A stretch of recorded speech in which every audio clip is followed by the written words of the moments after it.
Amanda Seales' character in the show played an AKA, and a lot of people had a lot of things to say. And I know we weren't here last week, so I mean, as a person that is a part of the Divine Nine, I just want to get a quick take on that you had on what happened. Well, yeah. So first, I'll start off by saying that we love Issa, and I have a lot of trust and faith in Issa that she would never do anything intentionally to try to disrespect any facet of the Black community. And so I want to start off by saying that there are reports that the director of AKA has said that that Insecure did not get permission to use that logo. But I want to take it with a grain of salt and let the story develop. I will say that if you didn't get the logo and the permission, then I don't care if you're Black or you're not Black, using someone's logo and business likeness without their permission and without them being compensated or something like that, is you don't want to steal from your own people. Absolutely.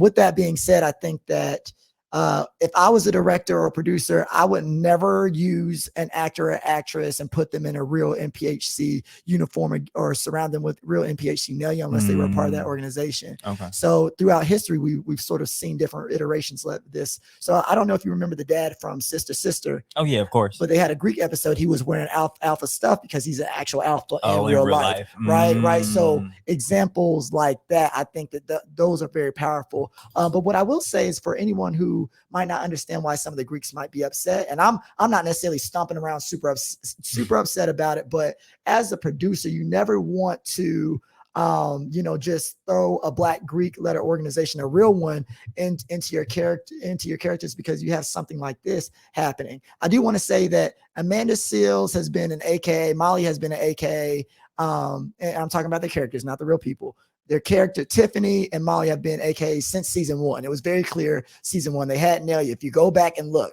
you can see AKA in their Nelia and the stuff that they wear. Tiffany's husband on the show is an alpha. It's been that. So I don't know why people are getting upset now. Yeah.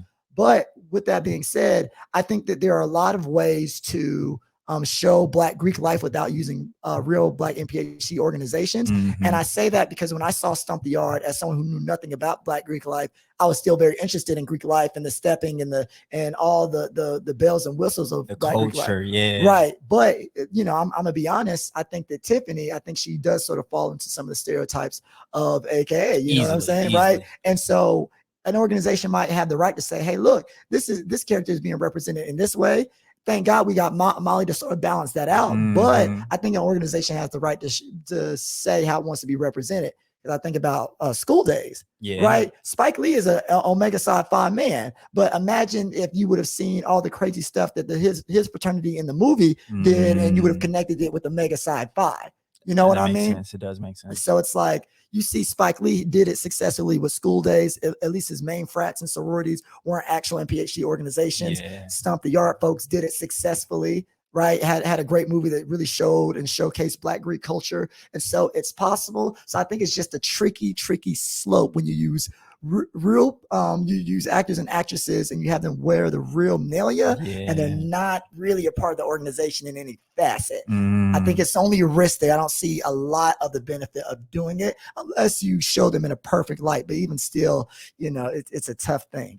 Okay. I appreciate that. I think it was a major conversation, and I think that is something that I have been wondering about as someone that is not in Black Greek life, but that's like, come on, y'all. Like the telltale signs were already there, but I do understand the significance of that symbol and that logo, because had it been a company like Apple or Target or Walmart, right, you have to get that licensing. Right.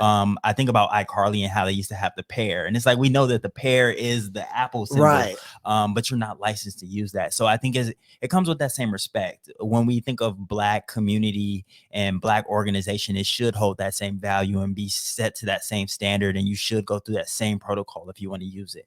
But again, I do love Issa Rae. I do love the show Insecure, so I can't really blame them too much. But yeah, I didn't know that they didn't get that licensing. Well, and I think another thing too is that Black people, I don't know if you remember when Mona Scott Young had a show about Greek life. And that got canceled quick. But that's because these Black Greeks galvanized faster than I've ever seen Black people galvanize for one cause ever. And I was like, if we could do that with all these other different entities for defund the police, or if we could do it for anything that was more positive, workers' rights, something like that. Anything, right? And so rather than canceling. Right. And so for me, I was just like, this is the power of these Black Greek organizations. This is how much people care about their letters. And so I knew that once I saw that like that was a slope you don't go down with Black people. Absolutely. You can do a lot of things, but you mess with our letters. We galvanized